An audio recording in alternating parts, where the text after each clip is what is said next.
Okay, let's clear something up. If you have ever tried to take a break from alcohol, you have probably slipped.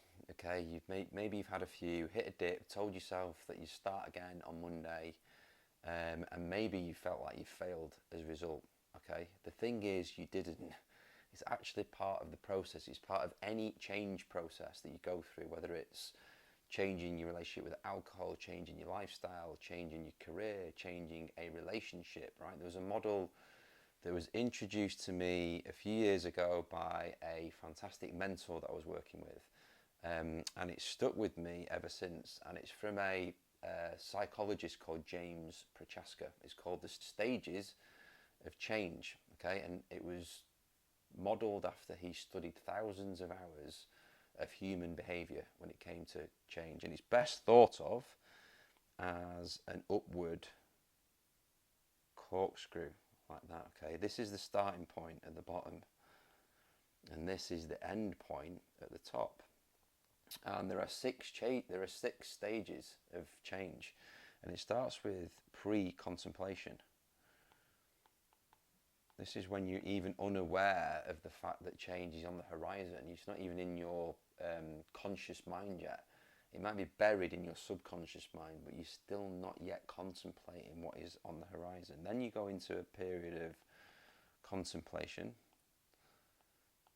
which might involve research, it might involve listening to podcasts, it might be binging on content, it might be speaking to friends about it. Then you go into preparation. So you've not actually made any action yet, but you started to really think about, okay, how might this look in my life? How might I attack this change? What's the starting point? And then you go into action. You start to action the change, okay? And then once you've actioned the change, you go into maintenance.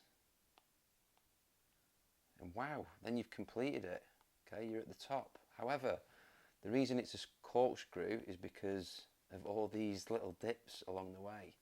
And that's called relapse, or it's called going back a step, falling off the wagon. Okay, that's why it's best mapped out as a corkscrew, okay, because it's not linear. And that's why people tend not to be able to maintain change, because once they relapse or fall off the wagon, they think they failed. But actually, once you realise that it's part of the process, it's not an exception, it's baked into how real lasting change actually happens. You don't fall off, okay, you loop back up, wiser, sharper, more self-aware than you were previously. Okay, I've had guys who've gone 20 days strong and then have had one drink or one off weekend and spiral into shame and guilt. Okay, but once they understand this is part of the process, and this is part of any change process, that blip becomes the most valuable part of their journey.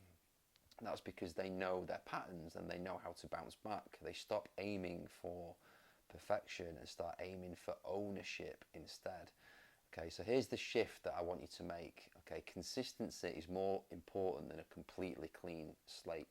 Okay, the guys who win at this don't try and be perfect. They aim to get back on track fast, and they treat every slip just as data, not as disaster.